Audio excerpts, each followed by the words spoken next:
অনেক মেয়ে তার বাবা মায়ের ছলনার কাছে হেরে গিয়ে নিজের হাতে নিজের ভালোবাসার গলা টিপে মেরে ফেলে। এরপর ওই মেয়ের বাবা আনুষ্ঠানিকভাবে তার মেয়ের রেসপন্সিবিলিটির বোঝা কিছু টাকার বিনিময়ে কোনো চাকরিজীবী কাকু বা পয়সাওয়ালা জেঠুর কাছে বিক্রি করে দেয়, যাকে আমাদের সমাজ বিবাহ নামে জানে।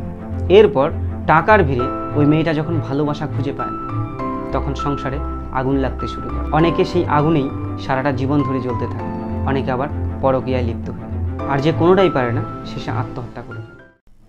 কয়েক বছর আগে একটা মেয়েকে তার বাবা মা ব্ল্যাকমেল করে একটা ছেলের সাথে বিয়ে দিয়ে দেয়, যে ছেলেটাকে মেয়েটার একদমই পছন্দ ছিল না।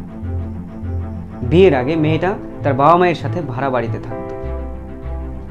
সেই অভিজ্ঞতা তুলে ধরে মেয়েটা কান্না করতে করতে বলে, লোকে বাসা ছেড়ে দেয় যদি বাড়ির মালিক পছন্দ না হয়, লোকে বাসা ছেড়ে দেয় যদি বাড়ির মালিক পছন্দ না হয়।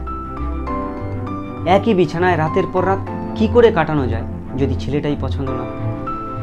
দুঃখজনক ব্যাপার হলো, এই ঘটনার 2 মাস পরেই মেয়েটা আত্মহত্যা করে মারা যায়। একবার ভেবে দেখুন তো, মনের ভেতরে কতটা কষ্ট জমলে একটা মানুষ নীরবে আত্মহত্যা করতে পারে। লক্ষ্য করলে দেখবেন, যে বাবাটা তার মেয়ের ভালোবাসার প্রতি এতটা নিষ্ঠুর, সেই বাবাটাই তার ছেলের ভালোবাসা নিয়ে অতটা মাথা